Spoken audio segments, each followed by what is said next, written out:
Kasus Jessica Wongso kembali jadi sorotan, kejanggalan ditemukan di film dokumenter. Kasus yang dialami Jessica Wongso kembali menarik sorot mata publik. Masyarakat kembali dibuat terperangah dengan kasus pembunuhan Wayan Mirna Salihin pada 2016 silam. Terlebih setelah film dokumenter bertajuk Ice Cold, Murder, Coffee, and Jessica Wongso tayang di Netflix. Ada kejanggalan yang ditemukan dalam film dokumenter tersebut.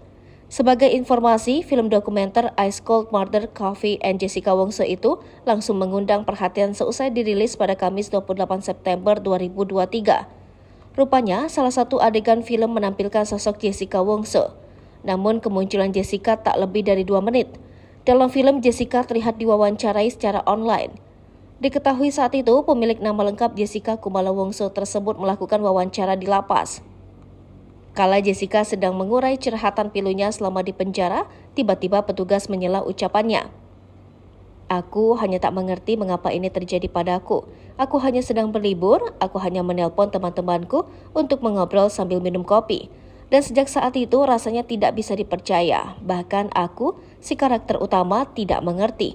Menyebalkan sekali, ini begitu sulit untuk tetap waras setiap harinya.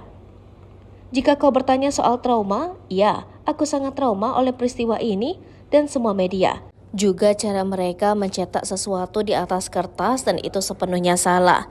Mereka hanya mencoba untuk mencari tahu kehidupanku, mengarang cerita. Oh, Jess melakukan ini karena titik. Oh, kenapa dia tidak mengaku saja? Buktinya cukup jelas.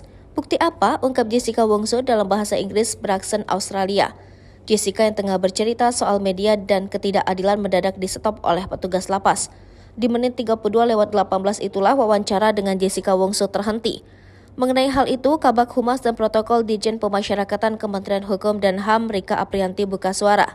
Dikatakan Rika, wawancara dengan narapidana hanya diizinkan selama berkaitan dengan pembinaan.